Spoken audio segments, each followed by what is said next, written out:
আসসালামু আলাইকুম রহমতুল্লাহ। Hi guys, সবাই কেমন আছেন? এ দেখেন ওমানের আরব সাগর,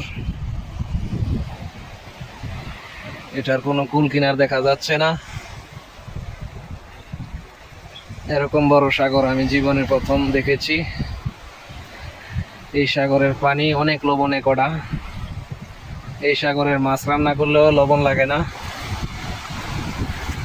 পানিটা এতই লবণে কড়া, 1 কিলো পানির মধ্যে যদি 1 কিলো লবণ ডালেন, যেরকম এর চাইতে বেশি আমার মনে হয়। তো ওমান প্রবাসী যে আছেন ওরা অবশ্যই জানেন কথাটা সত্য না মিথ্যা, কমেন্টে জানাবেন।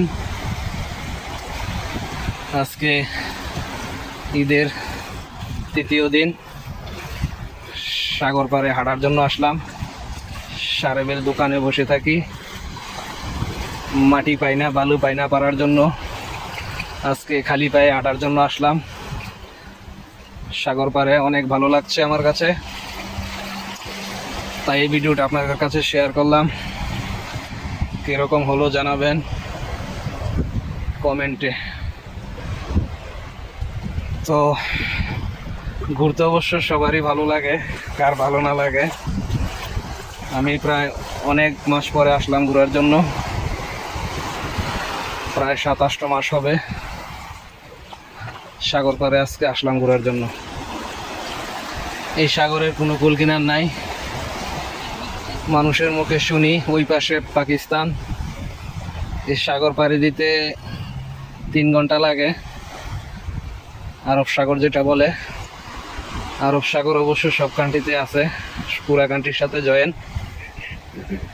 সৌদি আরব, দুবাই যারা আছে আমার বন্ধু, এরাও বলে আরব সাগরে কাজ করে। তো আমি ওই সাগরটা আপনাদের সাথে শেয়ার করলাম। ভিডিওটা কেমন হলো কমেন্টে জানাবেন। আমি আর আমার বড় ভাই ঘোরার জন্য আসলাম। এটা আমি, এটা হানিফ বর্দা, বাড়ি চিটাগাং।